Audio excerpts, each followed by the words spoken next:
Je suis né à Melbourne, en Australie, en 1982, et mes parents n'imaginaient absolument pas que je viendrais au monde sans bras ni jambes.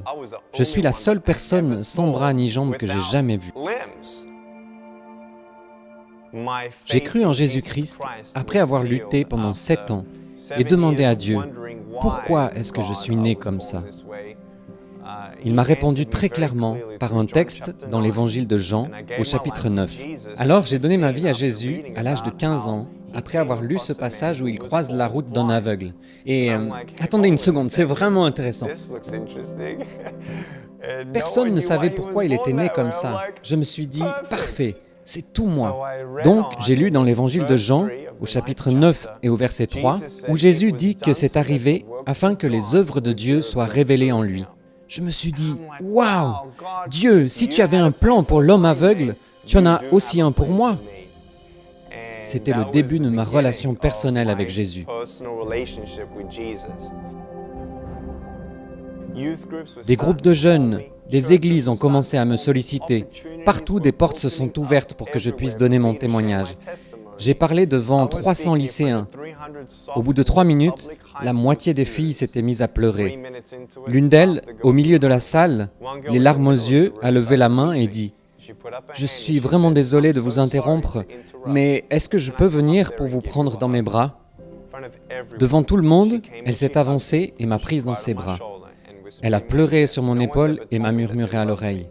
Jamais une personne ne m'a dit qu'elle m'aimait. On ne m'a jamais dit que j'étais merveilleuse comme je suis.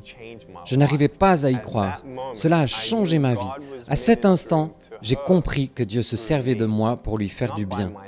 Ce n'était pas par mes paroles ou par ma force, mais c'était Dieu. Et mon cœur s'est enflammé de passion. C'était vraiment impressionnant de voir une personne transformée pour toujours. Ce jour-là, j'ai su que Dieu m'appelait à annoncer son évangile à travers le monde. Aujourd'hui, ne partez pas d'ici sans changer. Repartez d'ici sans chaîne. Vous ne savez tout simplement pas ce que Dieu peut faire avec des morceaux brisés de votre vie tant que vous ne les lui apportez pas. J'aimerais que vous sachiez que quand vous tombez à terre, la grâce de Dieu est là. Dieu veut étendre sa main et vous relever. Laissez-vous secourir. Durant les 7 premières années de mon ministère, Dieu m'a ouvert des portes qui m'ont conduit à parler 2000 fois dans 44 pays sur 6 continents. Des campus universitaires comptant 40 000 étudiants en Chine, en passant par l'Inde, où j'ai parlé à des victimes de l'esclavage sexuel, et à une foule de 110 000 personnes réunies dans la jungle. Puis l'Indonésie et l'Asie du Sud-Est, la Colombie et le Costa Rica, où j'ai pris la parole lors de conférences internationales et pu voir les dirigeants consacrer leur pays au Seigneur Jésus.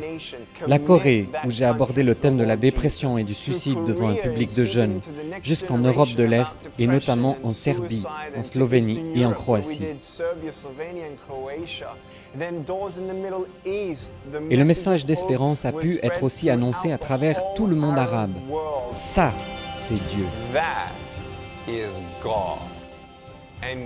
Et nous savons que nous n'en sommes qu'au début. Par la grâce de Dieu, nous avons vu de nos yeux un demi-million de personnes dire oui à Jésus et être mises en contact avec une église locale. Aussi fou que cela puisse paraître, avec notre association Life Without Limbs, nous avons pour but de prêcher à chaque personne de la planète, 7 milliards de personnes. Nous croyons qu'il est possible d'atteindre ce but, car le Saint-Esprit est en train de réunir des personnes souhaitant s'engager et nous soutenir dans notre envoi pour accomplir cette mission.